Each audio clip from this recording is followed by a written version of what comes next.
No, it's a pleasure to be here. So, everybody, I'm Sean Bellier, as Marco mentioned. Just a little bit about me. The last bunch of years, the CNSC does evaluations on nuclear designs.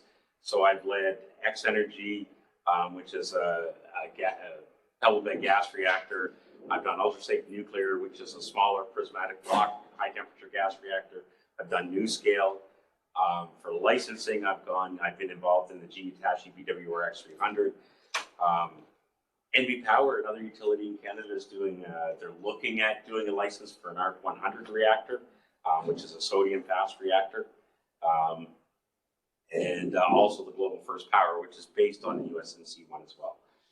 And then also with the SMR Regulators Forum, that's where a bunch of regulators get together and go, how on earth are we going to do this? And so that's part of that as well. So anyway, I'll carry on. So one of the things that I will do today is run out of time.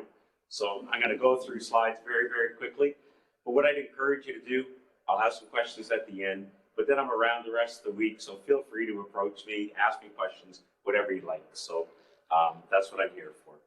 So because I'm with the CNSC, I have to go through what we do as part of, if I don't do that, I get in trouble. So hopefully you understand this. So basically the CNSC, it regulates the use of nuclear energy and materials in Canada.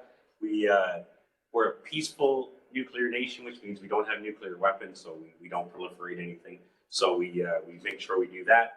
And the other thing we do is we disseminate objective scientific information. That's what allows me to be here today, is just to talk and give out information. So in the CNSC, we regulate everything. So if you're doing something nuclear in Canada, we're going to regulate it. So that's fuel processing, power generation, mining, milling, radioactive waste. So all of that comes to us.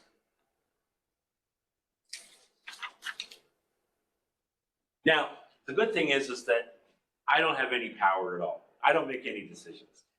We have a commission. It consists of between 6 and 10 members. They make all of the decisions. So they're quasi-judicial, which means that they use the latest science they can to make those decisions. So they're independent from the Canadian Nuclear Safety Commission. They make their own decisions. And I, as a member of staff, do what the commission wants with me. So one of the things I can do is make recommendations to them. Staff can make recommendations and say, yes, we've reviewed this. We don't see any problems. Or we might say, don't go near that reactor. Ooh, that's dangerous. So they would take that into consideration.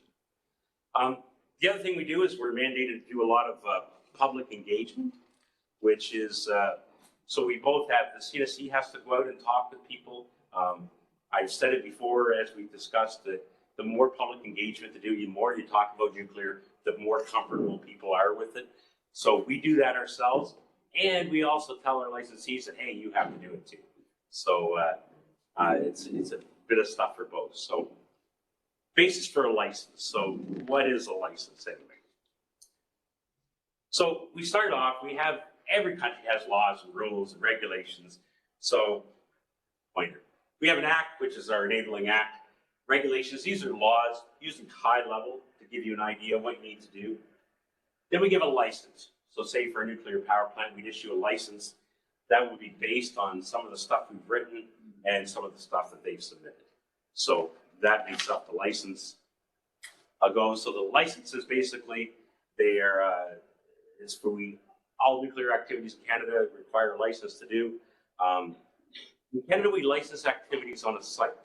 So that means we license not just the reactor design, but the people running it. We control the the management systems they use, the processes they use, the waste that they have. So it's not just the reactor design itself that we look at. We look at how you're going to run it. Anybody that's driven a car knows you can take a very safe car and drive it dangerously. So that's some of the stuff that we look at.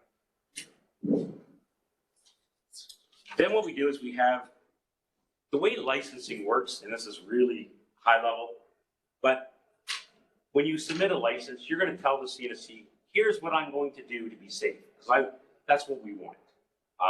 Tell me what you're going to do to operate that nuclear reactor safely. You're going to write it all down. And then we're going to say, if our commission says, yes, we approve that, then what we'll do is we'll go make sure that you're doing what you told us we're going to do.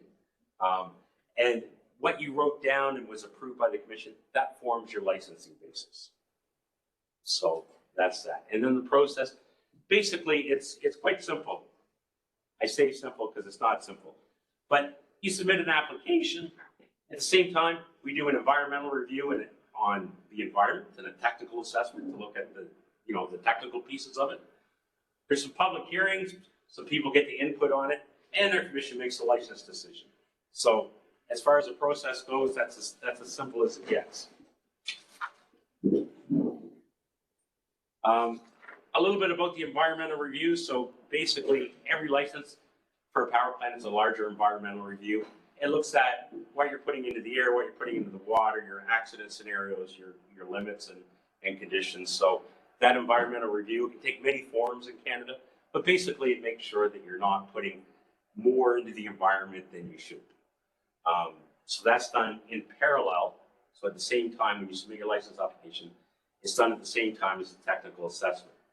And so the technical assessments, that's when we look at how you're going to run your reactor, including the actual reactor design. So, and as you can tell, I'm flying through slides, so we're going to do it. But basically, for a technical assessment, the applicant submits a bunch of stuff, the CNSC reviews it, and then we say, holy cow, we have questions, so we're going to come back and ask questions. They're going to respond to them and resubmit stuff. That's going to go around and around. Really, I said the commission makes the decision, but the commission is not going to approve a license if CNSC staff aren't happy with what's submitted. So our goal is not to find mistakes. Our goal is to get an application that addresses all of our safety control areas, all the areas that we want to see. So it's it can be sometimes it can be hostile, but usually it's a friendly environment to say, hey, tell me more about how you're going to do this. So that's the basic process. We do have public hearing commission decisions. So again, it's a licensing hearing. It's done in public. It's webcast now. You can watch it if you're really bored. It usually happens once a month. They make decisions on various things. And if you're really ambitious, you can come and you can do a public intervention and speak at one of them too if you want. And then, of course, you've heard before. So in Canada, we have a lot of Indigenous population, and we have a duty to consult with them. So we will do that. The CNSC does that, as well as our stakeholders, to build positive relationships as we build more projects to move the country forward. And environmental monitoring. So once you actually get your license and do stuff, so we require you to monitor what you put in, and we also verify that as well. So we have our own inspectors that go out and collect samples to make sure that everything's good. And then we do have, I said, staff doesn't really make any decisions. They do let us make little decisions. Sometimes we can issue an order, or if somebody's not doing something the way we like, we can ask them to do that. So there are what they call designated officers that are allowed to make small decisions on behalf of the CNSC and the commission. So one of the things I wanted to talk about, which was a graded approach, and what that really means. And this is a key point for how we regulate. So we have a graded approach. So there's two types of regulations. There's one where I'm going to list everything I want you to do, and you have to follow a checklist. And if you deviate from that checklist, then that's no good. That doesn't work so well when we have new technologies and SMRs. So the CNSC and some others, it depends on the country, we have what we call a programmatic system, where we have goals that we want you to achieve. I'll talk a little bit about them. And what we ask you to do is meet those goals and supply evidence to show us how you're going to do it. One of the things that I want to make clear is that it's not a relaxation of requirements when we grade an approach. It can actually result in something more stringent if you're not doing things, if you have a new concept, something that's not as proven. The other thing we allow for is an alternative approach. So if we give requirements that say to do things one way, and I'll give an example of this another, you can propose your own way to do things. One of the things is there's several codes and standards. So if you don't like the Canadian codes and standards, you can propose to use the French codes and standards. What we do is say the two things. So the alternative approach must be at least as safe, which makes sense. It doesn't conflict with other things that you're doing, again, which makes sense. And, or if we have a requirement and it just doesn't make sense for your reactor and it adds nothing, then we would allow that for an alternative approach. And obviously, if you're proposing an alternative approach, it must be backed up with research, you know, OPEX, operational experience, something to say what you're doing is why. I like this example for what a graded approach is. There's two types of cars. There's the cars that you and I drive every day, and then there's race cars, for example. There's our seatbelt that we all have and use, and there's the one for a race car. They're very different, but they serve the same purpose.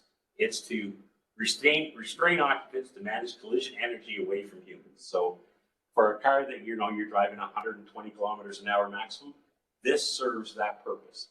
This is a graded approach, these two types of restraint systems. The same works with nuclear. You need enough to make what you're doing safe, and that can vary in how you do it. Oops, wrong button. So here's one really quick example. We have this requirement that, hey, if you're a water-cooled power reactor, you need to have an emergency core cooling system. We go on to say how you need to inject water into it and stuff like that. But we recognize that the purpose of that is to transfer heat away from the reactor core, so to keep it cool, to keep your fuel from melting. That's what an emergency core cooling system is for. If you have a sodium reactor, the last thing you want to do is inject water into your reactor, okay? We don't want you to do that. That's where an alternative approach. So you can look at our requirement and it'll tell you to inject water. We don't want you to do that. We want you to use an alternative approach to say, hey, we want you to be able to keep that cool. So that can be done through convection heat removal, through negative reactivity with temperature to have the reactor come down. What we want you to show us is that you can meet this, and that's to keep the reactor cool enough to prevent fuel damage. So that's what we mean by an alternative and how we use it. So that's, at a high level view, that's what we do for licensing at the CNSC. I debated a couple ways. There's some slides at the end as well that I'll go through, but I'm gonna talk through. You'll see this is part 3 because I deleted part 2. I moved it to the end because I won't get to it. But what I'm going to do is just take you through the SMR regulators form, and it's Marco mentioned. It's a group of regulators. There's about a dozen. There's the UK, there's Finland, there's the US, Canada, several other countries as well, China, Russia. They'll come to my mind, but basically, it's an area where regulators just get together and talk and say, hey, what's the best way to do things? And so as part of that group, I'm in the licensing working group, I lead that. So I'm gonna go over a few of these areas. And some of them we've covered a little bit before, but basically the first one is a first of a kind reactor. So basically the first of a kind is, when you're building a new reactor, you have limited experience. The design might be new. How you apply standards with that reactor is new. And the deployment you may have is new. So it can take a lot of different forms. But at the end of the day, a first of a kind facility is the first time you're doing something. And even parts of the reactor may be first of a kind, even as you do generations ahead. Our CANDU reactors, we're still doing research on them. They've been running for 40 years. We still don't know everything, and you never will know everything, as you realize with your own studies. One of the things we look at, one of the SMR goals is serial production. It's to be able to just manufacture in a facility, components, and then you're gonna put one here, one here, one here, and have a common manufacturing facility. First of a kind reactor, chances are that won't happen. It'll be more traditional, it'll be built on site. You won't have that factory built yet. And a first of a kind, it can be a full-fledged unit. It may be a smaller demo. It may be a limited run production thing. It can be any of those things. So there's a lot of things that encompass what a first of a kind stuff. So How do you license a first of a kind reactor? We always say it needs to be proven. You need to show that it works. So if that was the case, we'd never license a first of a kind. So first thing is we can license first of a kind reactors. They do have uncertainties to them, as you know. Your exercise that you're doing with the flow rates around the reactor, you have some formulas. You know they're not 100% accurate. They're way away from being accurate. So and you can model it, you can do more work, and you make it more accurate. But at the end of the day, until you actually build something and do it, it's a first of a kind activity. And you may need to do something to counteract those uncertainties. So you don't need to fix your problem necessarily or have an exact model, but you can do other things. You can add more concrete. You can have more flow rate. You can have margin. You can have an additional means of shutdown in your reactor. You can run it at a lower power until you prove it.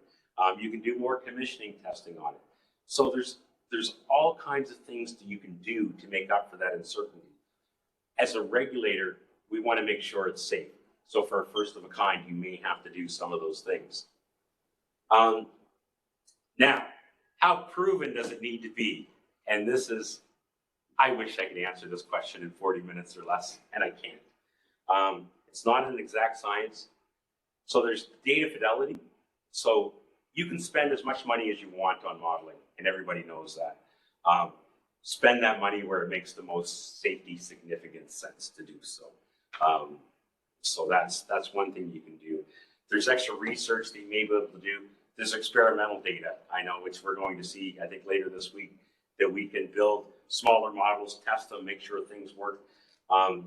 You can have, experimental data. We really like peer-reviewed experimental data, not something that somebody does one time, like, hey, look, we got this to work, let's keep doing it. So it's just a lot of different things that you can do to make up for those uncertainties. But as part of a license, that's what we expect, and it's not an exact science. The other thing too is that the regulator itself contributes to that first of a kind. As I mentioned before, is your regulatory framework, are your rules, are they technology neutral? Are they programmatic in nature, or do they have a list of things you need to achieve? Do you allow alternatives, like I mentioned? All of these make it easier to license first of a kind facilities. Delays are common. They're doing manufacturing things. You'll probably hear from Argentina how they did their those tubes. They had a lot of trouble manufacturing those tubes and the helical coils in their reactor. So it's a lesson learned. From a regulator point of view, we won't allow something less safe to go into service. And that's and sometimes if manufacturing doesn't go the way you think, that's going to cause delays. And everybody likes to blame the regulator for that. Sometimes it's not our fault. Maybe sometimes it is, because I'll say here, it's not just the actual design itself. So you're going to have new supply chain people, new vendors. They don't know how to speak to a nuclear regulator yet. Again, there's a competence here. There's new licensees. There's new applicants. So a lot of times that experience just isn't there. The analogy I like to use is everybody knows how to cross the street safely. But how would you prove to me that you know how to cross the street safely? So you'd have to write it down. You'd have to write me down your procedure for how you're going to follow the street. I'd have to see how it's done. I'd have to approve it. And then I'd have to watch you do it to make sure that you did it. I walked in with people the other morning, by the way, they didn't cross the street safely. So just to let you know. The other thing as well is that there's, it's just sort of that clarity in communication. So knowing what to submit, like I said, there will always be, as part of that interaction with the regulator, there's always that conversation. What did you mean here? This isn't clear. So that whole discussion you have with the regulator really helps, especially with the first of a kind. The other thing too that I'd like to mention is that regulators have first of a kind issues as well. We don't know everything. We don't have a magic bullet for everything. And sometimes we're learning too. I know that, even within the CNSC, there are people that work on can-do reactors that when I say how they do stuff differently for some of the new reactors, they want to hurt me or something. They just don't get the safety, how they're approaching their safety case. So as you start moving, so you build that first reactor, it's built. As you start moving the next reactor, you're going to make changes to it. There's no questions. We're human. We like to improve things. We realize how to do things better. And really what you should look for in a regulator, or what we strive to do, is be open to that change. Be open to improving your design, because everybody likes things that are improved. You have to take into account, the more you change, the more it can impact other things. So you have to take the cumulative effect of those design changes as your design evolves. So I think that's an important thing as we move towards an nth of a kind. Another thing I'll talk about is these key regulatory interventions. So KRI, it's probably not a term that everybody knows. It's like a whole point. There are certain points where regulators is going to want to come and check things before the construction moves on, or before the operation moves on. And it's just sort of to establish a good safety point. So a few examples, they can be, you can have a KRI for, if you want to do more of a safety assessment. If you want to inspect something, maybe it's going to get covered up later on, so you're not going to be able to inspect it, so you need to do it then, or to grant permission to go further with something. The main KRIs are usually quite defined, like before you start construction, you're going to want to do a bunch of things. The regulatory body, when they look at it, may assign more KRIs, like for, before you cover up another unit, you have to inspect the one beneath it. And it's also the vendor or the actual licensee can propose, hey, we'd like you to look at this before we move further, because we don't want you to come back and say we have to fix this when it's too late. So that's, again, another case where that clear, transparent communication between a regulator and a licensee helps.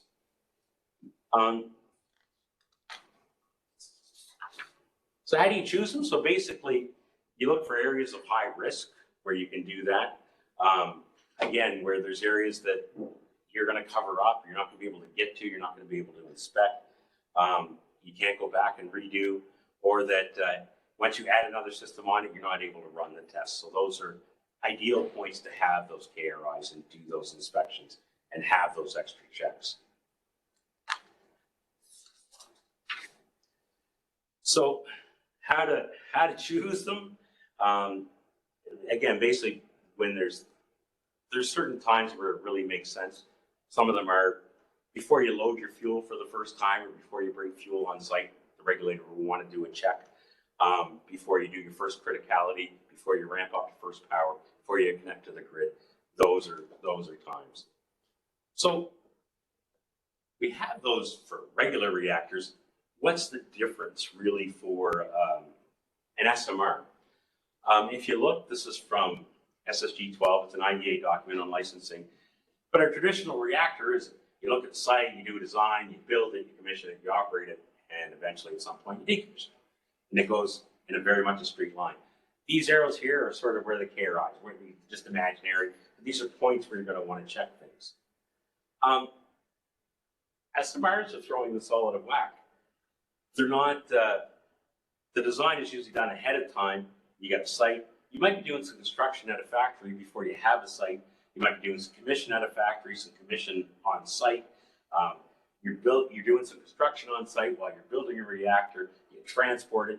Hopefully you don't drop it. You bring it in. So the point is that timeline can vary. You can even get to a point ultimately where you're building a reactor before you even have a place to put it. You have a module that's ready to ship. So that creates different areas of where you can put various KRIs in your licensing process. And as you move towards that, you want to think of, ultimately, I said, at the end of the day, the regulator wants to make sure things are safe. To make sure things are safe, you have to be able to demonstrate to the regulator that they're safe. So it is a bit of a two-way street. You need to think about where I want a regulator to inspect. That might even be, I'm building my reactor in a different country. I want a different regulator to look at. How do I document that? There's just a lot of things to consider when you're moving that timeline around like you are. And again, it's that the goal is that serial production of SMRs. So you just want to have a factory where you have a bunch of them. They're just like parts that you have in stock. So when Finland orders a new SMR, you ship one of those reactor units to them. It's a great goal. It does challenge regulatory oversight. So the CNSC gets a lot of requests to come up with a way to do this. And we're like, let's build the first one first and work together as we move forward, as we move to this model.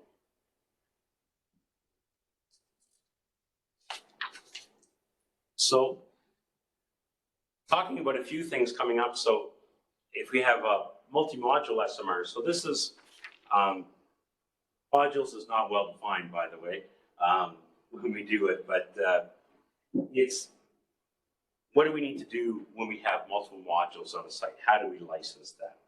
And I'm talking about this from a licensing perspective.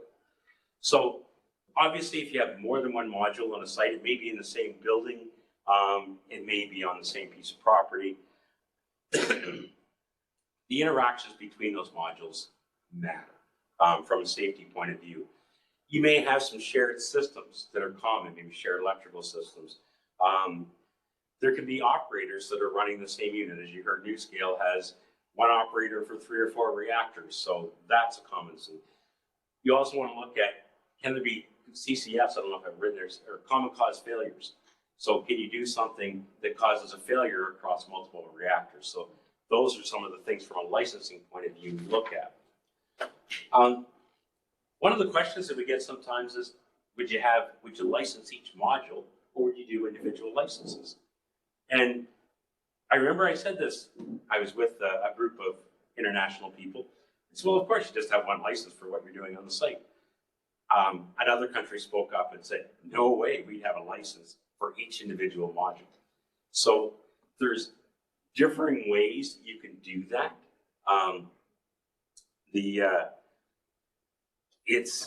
But either way you choose to do it is the facility as a whole, you need to take that into consideration. So it's always that facility that you need to look at from a regulator point of view when you're doing your licensing.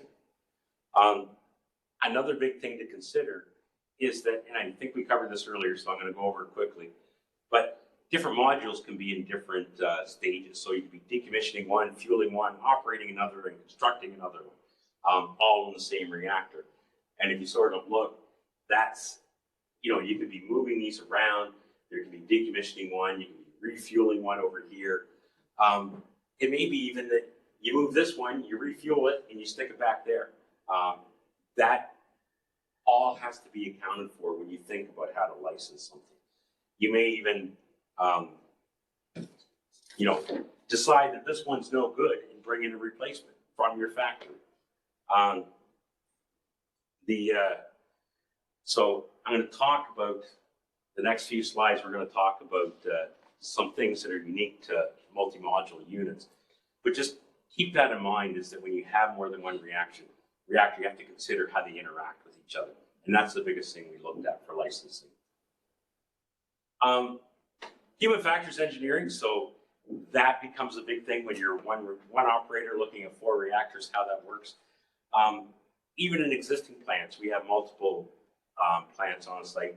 They paint them different colors to try to make sure that you're in a different reactor. The human factors engineering folks, they think humans are pretty silly.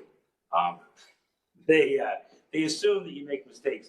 And they do studies, and they tell me this all the time, that basically humans, when you're faced with limited information, you only make the right decision about 50% of the time.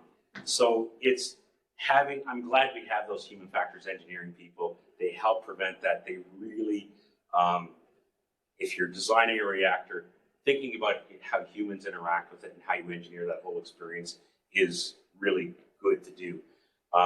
One example that I like is we looked at a vendor, and they showed us, they said, hey, here's what our control room is going to look like. And they had a screen. The screen sat there and never changed. And our feedback was, how does the operator know if it's still running? It hasn't changed. Can you imagine spending your whole day looking at this screen? I'd be asleep in about 5 minutes. So, especially after lunch, right around this time, I'd be gone. So anyway, human factors is an important thing to consider. The other thing is configuration management. What we look at, when we look at licensing, especially in Canada, we look at the way you, not necessarily what you do. So when you run a nuclear power plant, you're responsible for safety. The CNSC isn't going to be there holding your hand while you do something. You're responsible for it. What we do is we try to make sure you have the processes in place, know what you're doing so that you can make those good decisions. One of the things we'll look at a lot is how you determine your configuration management. So if I go to reactor 1 and I'm fixing something, if I go to reactor 2, I need to know if that design has changed. Maybe a component is broken, so you've moved stuff over here. So that configuration management, so how those reactors are different, how that's put together, we need to make sure that as you're going to do, as one person is going from one reactor to another, do maintenance, they know what's in that reactor, because it's very important. Shared control room. So we already covered it for the most part. Really the summary is that in Canada we have multiple modules, multiple reactors in a single control room. And the biggest thing that we look for is that the operator has the information they need to make decisions, and they have the time to make those decisions before something bad happens. So it all comes down to, it's what they call operator action times. So do they have enough time to gather the information? Do they have the information they know? And do they have enough time to make that decision? And if they're doing that with 4 reactors, they need that much time to do it with all 4 of them. So obviously some of the passive systems help with that as well. And again, we talked about it a bit before. Different countries do different things, so I'm not going to get into it too much. But basically it comes down to is that you need to demonstrate to the regulator that you can do it safely. You can have multiple, you can control multiple reactors from the same room. One of the things that we do is, I lost my train of thought. One of the things that we do is just to ensure safety, is just to make sure that you have enough time to make those good decisions. A lot of the newer SMRs are more and more is being put into the instrumentation and control, put into the computer of the system. So there's less and less decisions for the operator to make. I will share that I had somebody on a call say to me last week, well, Sean, we don't need to license operators. They don't need to know what to do, and we're just going to have an on and an off button on our reactor. And I sat there and I thought about what they told me. And in all honesty, as a regulator, that operator, I want them to be bored. I don't want them to be fighting an emergency all the time. I want them to be bored all the time. But when something does happen in your reactor, especially a newer reactor, that operator needs to know what to do. They need to have the information to do it. They need the training. So it's, when we're talking about certifying operators, I guarantee you until the reactor becomes proven, I'd love to see the day where I can buy my own reactor, I can put it in my backyard. When I want power, I go hit the start button and I walk away. I think we all want that day. But until then, I want somebody that knows what they're doing running that reactor. So that's one of the takeaways that I take from shared control rooms as well. That's what I wanted to get through. I know it's a lot of information. There is a section here at the end, this part 2 that I took out because I knew I wouldn't have enough time. But it's sort of, I'll give you a little bit of background so that you can read this on your own if you so choose. The slides are there. But basically, part of the SMR Regulators Forum, they put out a questionnaire and they just said, hey, what challenges are you seeing in your country? And the IAA did it as a tech doc, so it's more of that project. So they created, it's a tech doc 2003. It's long, it's got a lot of detailed answers, but if you're really looking for what different countries are thinking, it's a good thing to read. It's a wide range of approaches for various SMRs. So again, it's available online, you can read it. I will cover that basically one of the big lessons learned in regulating SMRs is for the regulator to be flexible. So obviously the scope, we all know what an SMR is. Novel designs that haven't been widely analyzed are a challenge. One of the things that you'll see is that there's two approaches. That prescriptive approach, it's based on legal requirements. You have to comply with all of these. There's a goal setting or a performance-based approach, whereas you set goals for people to meet, and they can meet them how they want to. And we found that legal framework to be best for SMRs or newer technologies. So there's a bunch more on that.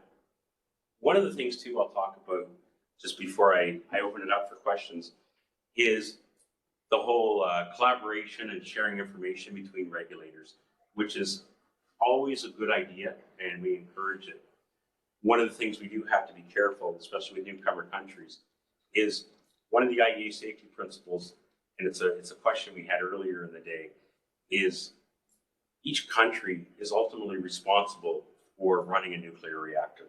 So in Canada and in many other countries, it's the best practice. We have a liability limit. So if you're running a reactor in Canada and it blows up, your maximum liability is $1 billion. The country is responsible for it after that. We all know that if there's a nuclear accident, it can affect a lot of people, a wide range of land. I don't know what the cost of Fukushima has been, but I can guarantee you it's more than $1 billion. So there's legal challenges with sharing your evaluation of a reactor. If I say, this reactor is good, I give it to Italy. I say, go ahead, build it, trust me, it works fine. And you have an accident with it, does that make me responsible? And really the way the IEA's come out and said, they said, look, if you want to run a reactor, Italy, that's your responsibility. You need to make that decision. You need to make that decision for yourself. You can get help from other regulators. You can get information. We encourage that. But just keep that in mind that it's a nation's responsibility. It is their decision to operate a nuclear reactor. They're responsible for the consequences should something go wrong. Just wanted to throw that in there as well. That is a lot of information in a very, very little amount of time. So I'll open it up to questions. Thank you.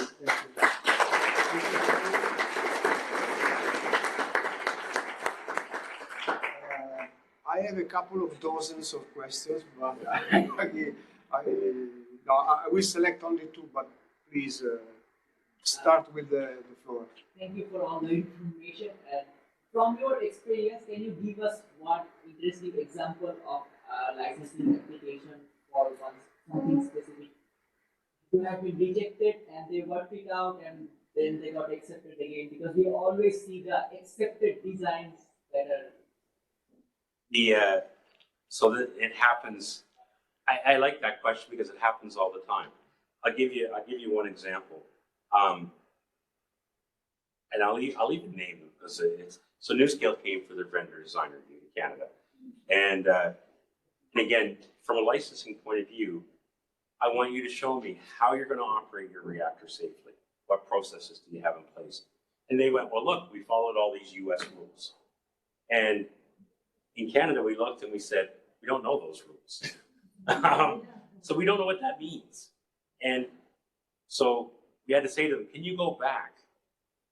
And you can use all that same information, but we want you to explain how you're meeting Canadian requirements for those rules. And so they did that. They did an excellent job at it, which is why I don't even mind saying who it was. So they're back, and with all the same information, they presented it to us so that we understood it.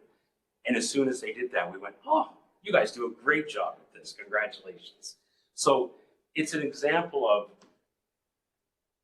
when you're applying for a license, how you explain how you're doing it. You need to make it, regulators I don't know.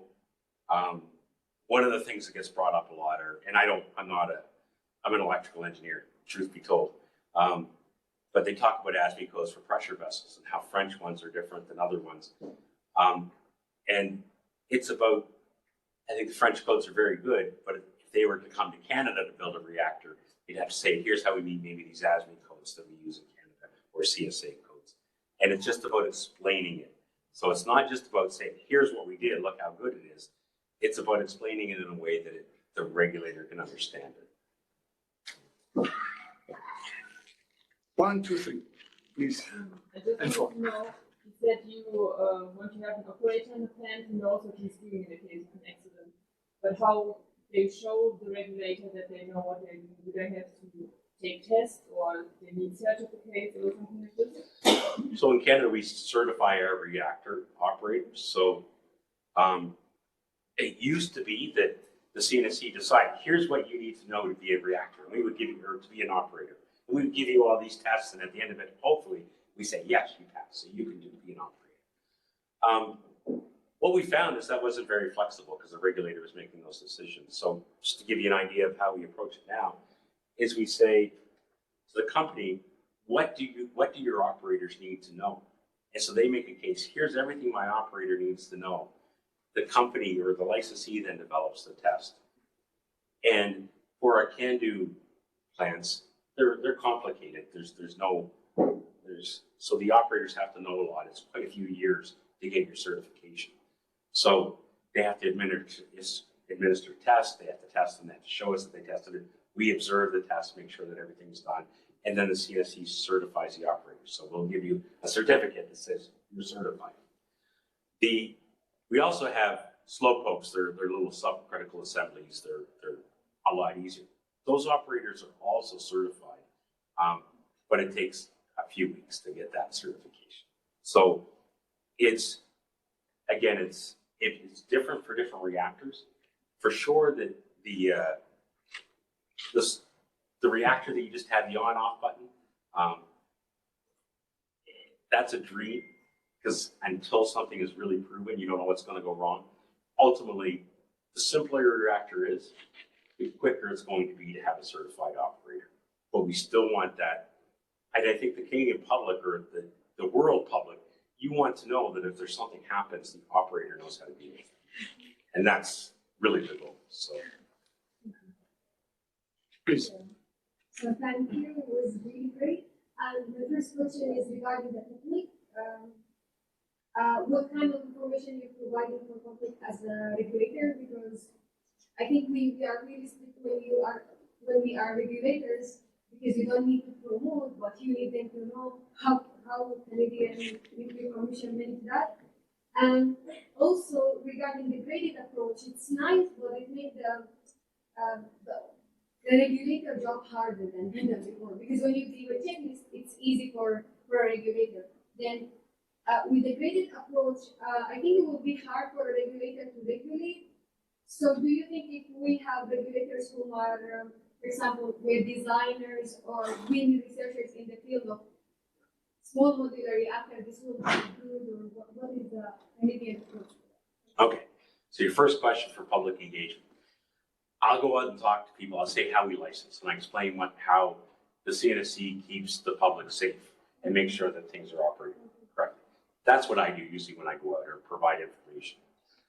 What we expect of a licensee of a facility, it's in the city.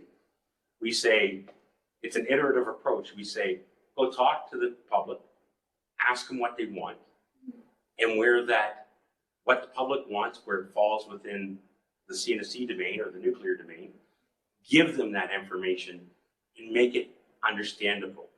So don't say that there's 3 millisieverts of radiation that's say that it's equivalent to a chest x-ray every 5 years. So ask the public what they want, give them what they want in a form that they can understand. So, and it's an iterative process, and do that every so often. And by doing that, our licensees have gotten better and better at providing information. So that was your first question. Your second one was a graded approach. You're 100% correct. It's easier just to take a checklist and go, yeah, I got all this. I know I meet my requirements. I'm done. I'm good to go.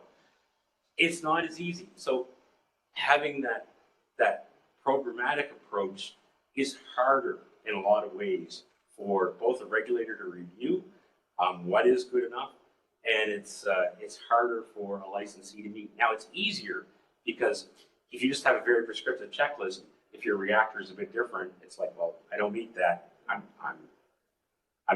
hosed. I'm not in a good scenario. So at least now it's that conversation, which is why in the CNSC we say, come talk to us early. Don't wait till you're going to license. You can come to us while you're doing your design. Design changes are expensive, but they're cheap when they're done while you're still designing.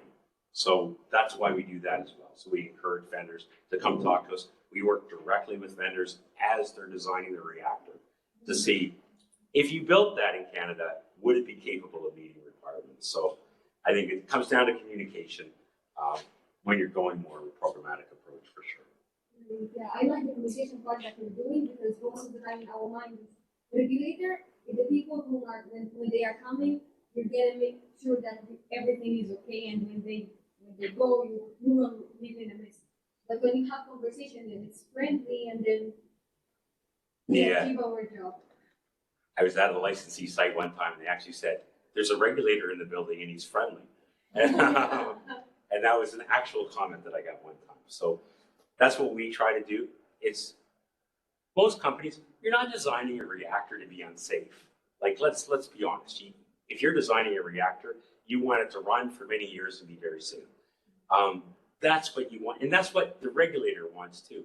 So it's about that communication. I want you to tell me how you're going to do it safely. I want you to do it safely, and so do you. And usually that communication is easier than you think.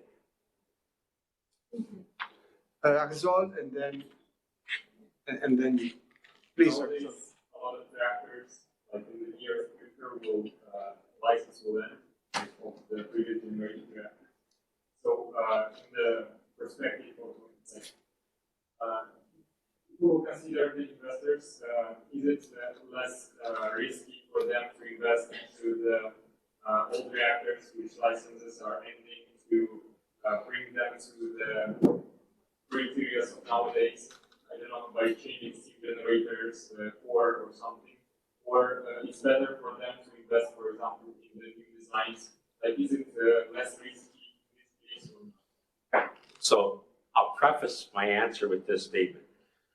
As a regulator, I care a lot less about economics. I care about safety.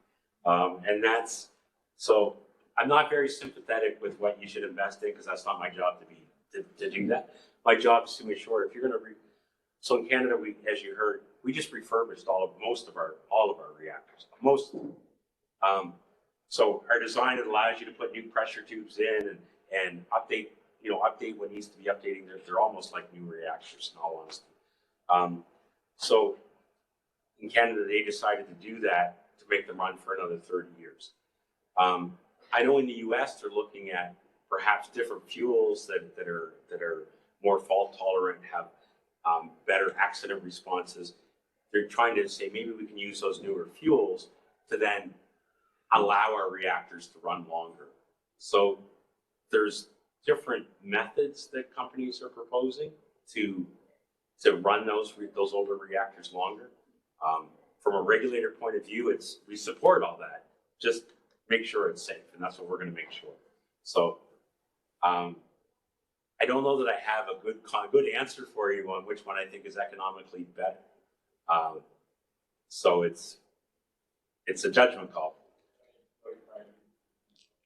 The standard license criteria are changing year by year, and the reactors from past have been getting the licenses when the criteria were different. So right now, are they still able to get the license or not?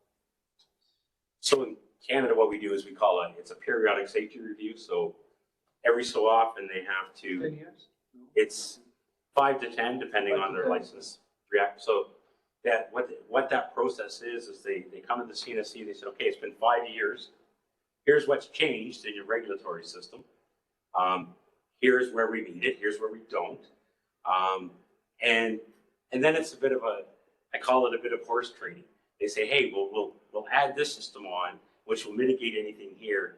So they make changes to make the reactor as safe as if they built it today. So it's, and we do the analysis like that. So it's every 5 or 10 years. We do that analysis to make sure that those reactors are running safe. Now, they may not be able to meet everything that's in new requirements, just because the reactor design is older, and it's not like they can pick the whole thing up and put a thicker concrete in the bottom. But they can do things in other ways to help make up for that area that they're lacking, perhaps. Whereas a new reactor, you're pretty much going to have to meet up all the new things, or show alternative requirements to show you that you can do it just as safe. So, Please. My question is kind of related to the public hearings. I want to know how strong would a public hearing affect the licensing process from a point of view of decision making?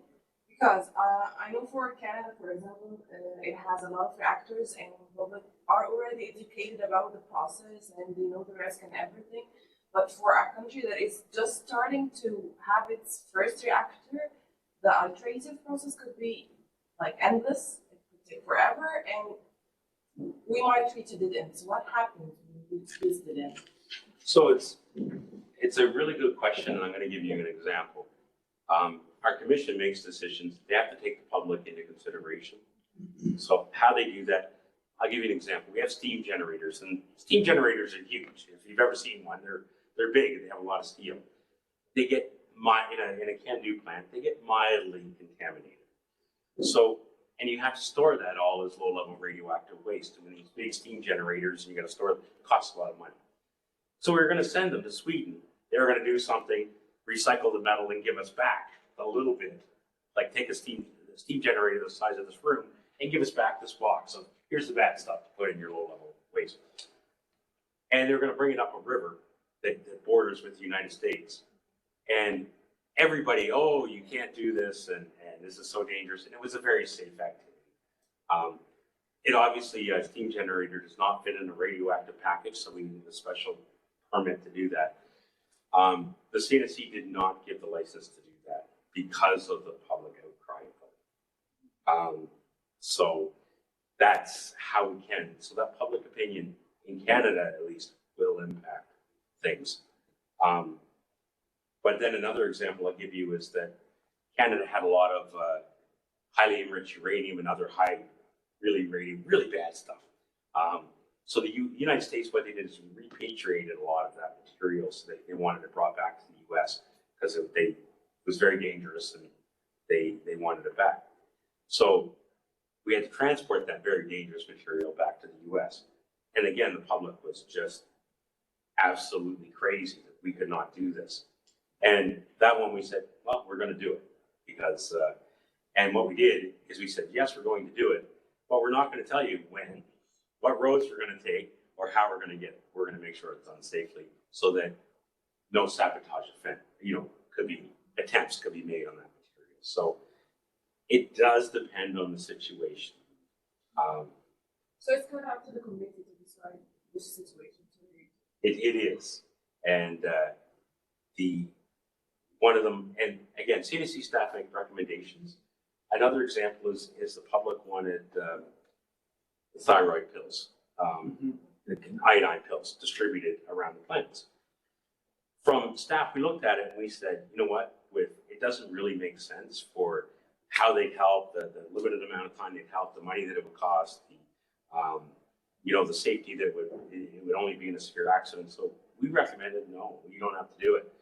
And our commission decided, yeah, let's make them do it because it helps with public confidence.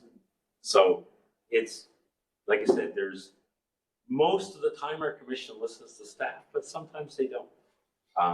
And sometimes they do, like I said, taking that public input into account is a big thing. And they really like it when everybody wants it. One of the things we're looking for,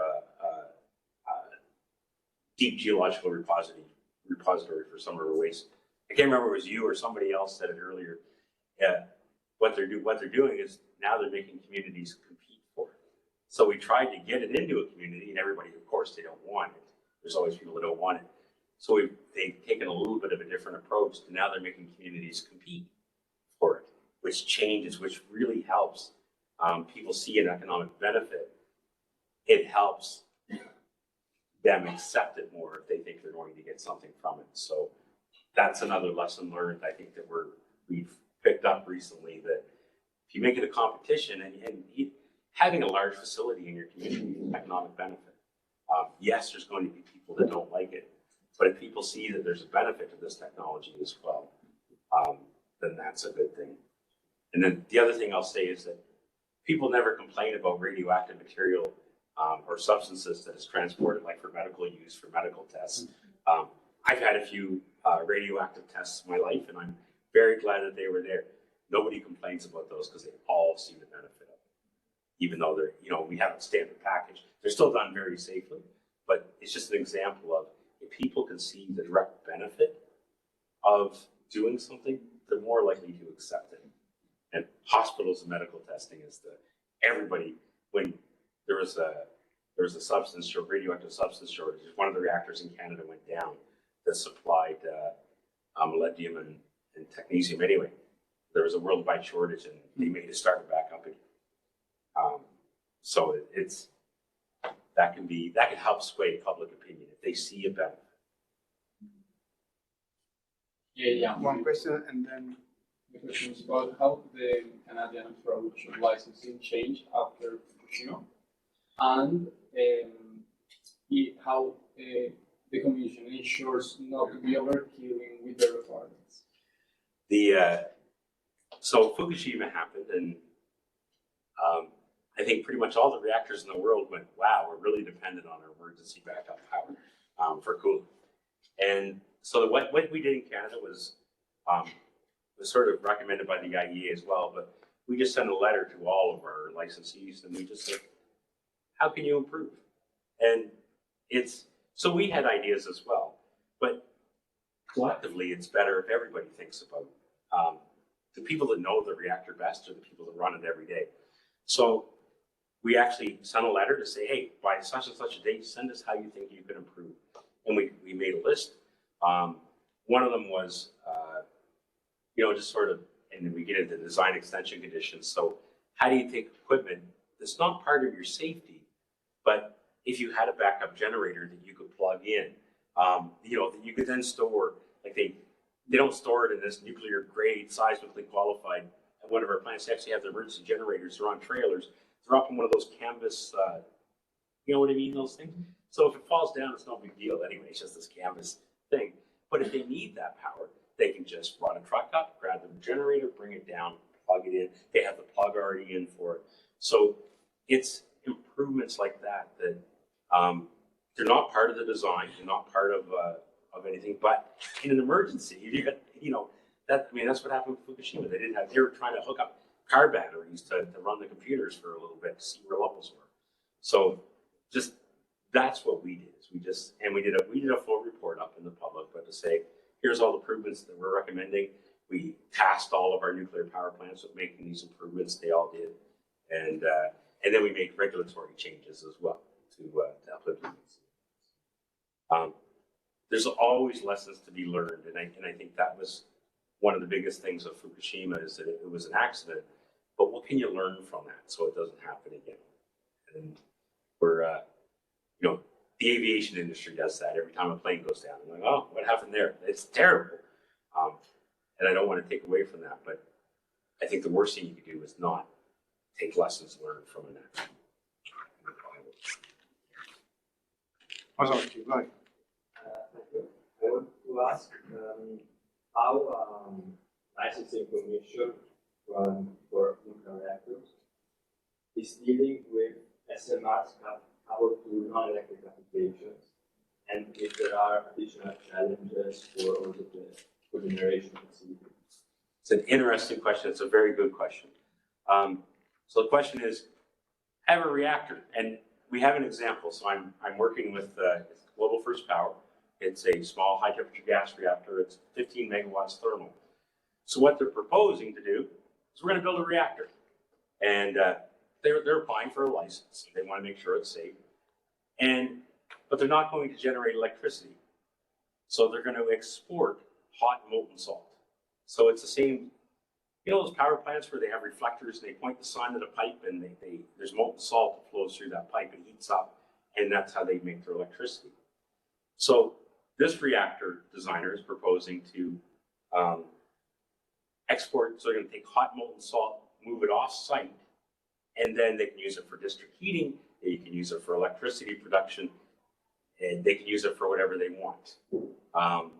So from our point of view, we're still trying to decide what we want to do with that. But in all honesty, I'll give you my opinion, is that you need to consider what you're doing with that heat. So if you're building a hydrogen facility next door, what if that hydrogen facility blows up? So you have to consider that as an external hazard, whatever you're going to do with that. So it's not that you don't consider it at all, but I think if you can safely demonstrate that there's no nuclear risk off the site, then it's just whatever's off the site becomes an external hazard.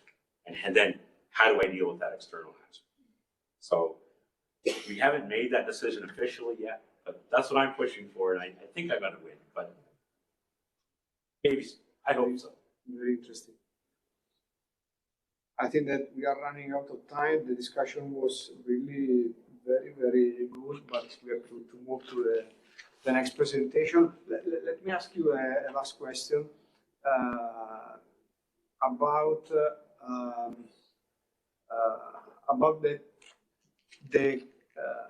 the claiming that several SMRs projects are proposing that they are safer due to the passive safety system, should be more. Okay, I cannot ask you. Yes, you can. The level of safety of the different projects, if one is better on the other, but just comparing the old style, in quotes, large reactors, and with the new project, SMR.